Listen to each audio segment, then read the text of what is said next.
Good morning students, welcome to the session on data structures. In our previous lecture we have seen ADT operations of array by using classes, and there we have discussed two ADT operations like reading the elements and displaying the elements from your array.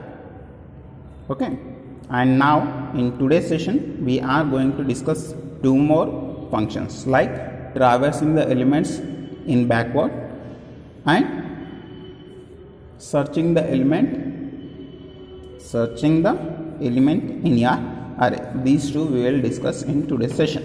Okay, now let us try to understand how we will be traverse backward. Traversing is nothing but seeing the elements in your array from the back end. Okay, say suppose in our previous session we have taken an example and we have inserted three elements like 4, 5, 6. And the index numbers will be 0, 1, 2, and we have updated our size is equals to n we made. N is what?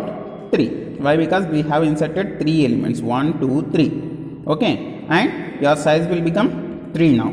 Now see, in order to traverse from backward we need not to move from 0 to n. We should move from n minus 1 to 0. So you need to understand this concept. First we need to go for n minus 1 element. See, maximum size is 20, but my size is whatever the size that I have specified is 3 only. I am not going for remaining blocks. Just I am going from the n minus 1, or as the size I can say from this particular size I will be moving from backward and I will be moving to the first end of your array, I can say. So if I am having 9 elements, I will be starting with 8th element, 8th, 7th, 6th, 5th, 4th, like that we will be moving from back to front. Okay, in the same way you need to understand the size. Maximum size is different and the size that you people have given is different. Okay, that has been stored in a variable called size that we have seen in our previous session. Okay, in case of reading the elements we have updated our size. Okay, now we will go for writing the program for traversing backside. Okay, now let us look into the program. See here, this is our program, this is our function, I can say, in order to traverse backward from your program, I can say. I can write for you people again. Okay, say my function is traversing backward. My return type will be void. Why? Because in this function I am not going to return anything. My return type is void, and my class name is array, and my function name is traverse backward. Whatever the name that you have given in your class name, that should be there here, backward. Okay, and in this I will be going for a local variable called int I. See, whenever I am declaring the I variable, it is a local variable for that particular function. Okay, in order to traverse from backside I need to take the help of what? Size. Size element can be accessible by this particular function. Why? Because this is a public function and size is the private variable. For I is equal to size minus 1. Why I am going for size minus 1? See, in our previous example only I said you people that we will be not going from 0, we will be going from the size that I have been given by you people. I have given 3 now. In order to go from second element I am going for size minus 1. Size has been given by you people. In the previous lecture I said you people, after inserting the element, after reading the elements into your array, we made the size is equals to n. Okay, now I am taking with help of size minus 1, and size is 3 in the previous example, in the previous function I can say, and I greater than or equals to 0. Until this I will be repeating this loop in order to print the elements. And I minus minus, I am not incrementing it, I am just decrementing. Why? Because I am starting from the end element and I am moving towards the starting of your array, and I will try to print the elements. Cout A of I, and I will be taking a tab space. Okay, like this I will be writing. And if you want to go for, you can go for new line. See, within our for loop we are having only one statement, it is not related to your for loop. Okay, if you are having multiple statements in your for loop, we will be giving the braces. Okay, now this is what the simplest logic that we will be traversing the array in backward, I can say. Now let us try to observe what will be the output if I am executing this. See, my array is this 4, 5, 6. My indices numbers are 0, 1, 2, that you know already. Okay, if I am executing this, my output will be, see here, I is equals to size minus 1, size is 3, 3 minus 1 will become what? 2 here. Okay, 2 greater than or equals to 0, yes, it is true. Then I will be entering into this and it will try to print what? A of 2. A of 2 is consisting of what? 6, and it will be taking a tab space. And then it will be decrementing the value of I is 2 now, it will be decremented by 1, then it will become 1 greater than or equals to 0, yes, it is true. Then again it will be printing A of 1 is consisting of 5, and again it will be taking a tab space, and again it will be decremented, it will become 0 greater than or equals to 0, yes, it is true. Then it will be trying to print A of 0, that is 4, and it will be taking a tab space, and again it will be decremented, that will become -1. -1 greater than or equals to 0, no, it is not true. I will be coming out from this. Okay, in this way we will be printing the elements in backward. Okay, this is how we will be printing the elements in backward, I can say. Okay, now let us try to understand how we will be searching the elements. See here, my array in the previous example that we are having is 4, 5 and 6. If I want to search the element, which is 5, where the 5 is located, then I will be starting with 0th element, and then I will be moving for the next element, and then I will be moving for the next element, like that we will be going on. So you need to select the first element and you need to compare the element that I have been given, and you need to select the second element, you need to compare, and third element you need to compare, like that we will be repeating the loop.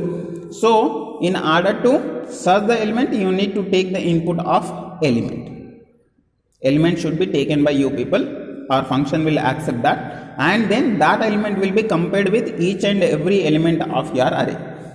See, my array's maximum size is 20, but I should not check for 20 elements, I should check for size, how many elements that have been given by you people. Okay, if it is A of 20, it is not mandatory that I should enter 20 elements. I may enter 2, I may enter 10, I may enter 12 also.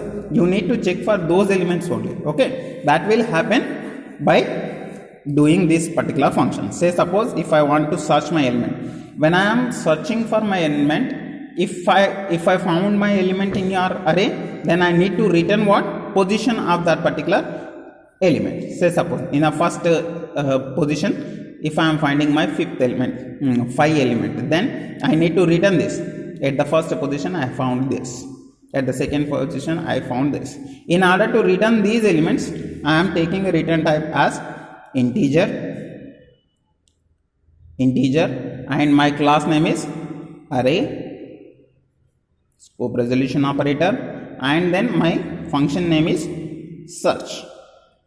See, function name should be same as you have given in your class. Okay, see here, this search function is accepting the integer input, or else integer element, I can say, that need to be searched by this particular function.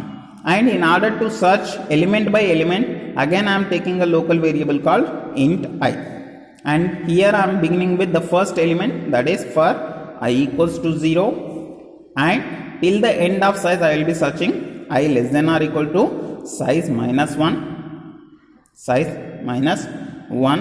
and I plus plus. Okay, until this I will be searching it. Okay, if within this I will be writing the condition. If element is found, I need to return the position of that particular element. Then if element is equals to A of I, say suppose A of I, then I need to return this particular position. Then return I. You need to return this I, so that we can print that I in our main function, that we will see later.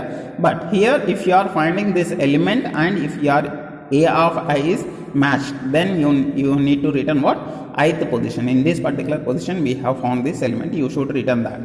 If you are not finding the element, say suppose in this particular array I am not having any 7 element. If I am finding for that, I need to return 0 or else return -1 to say that we haven't found any element. Return -1 so that we can compare. Return element is some number, then we will be printing the position.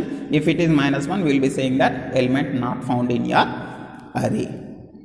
This is how we will be writing the element. If we are executing this, say consider if I am executing this by providing the element like 5, then it will go for this for loop.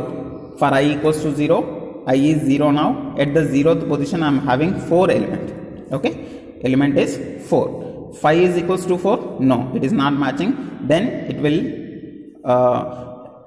be incrementing the value of I, again it will become 1, and again element is 5, 5 is equals to 5, yes, it is true. If the condition is true, it will be returning it, so that we will be coming from this particular for loop. No need to go for the next element also. Okay, see, in the first case, if it is 0, element is 4, 5 is equals to 4, no, it is not true, so it is not getting into if condition. So again it will be incrementing the value of I will become 1. At the position 1, we are finding the element called 5. 5 is equals to 5, yes, it is true. Then you need to return I. We will come out from this particular function and we will be returning I. I is nothing but what? 1.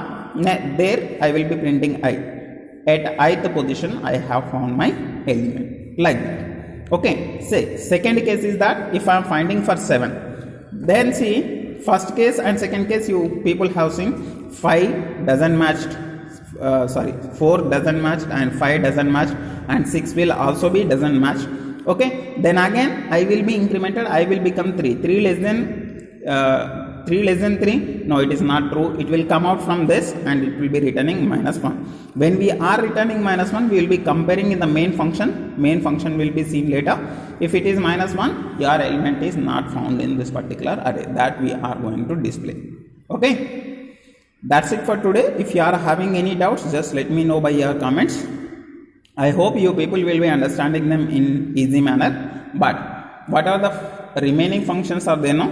That is inserting the element at a specified location, deleting the element at a specified location. Those will be taking a little bit of time in order to understand. Why? Because we will be having lots of movements in order to insert the element, in order to delete the elements, in order to not have wastage of memory. Okay, that's it for today. If you are having any doubts, just let me know by your comments. Okay, thank you.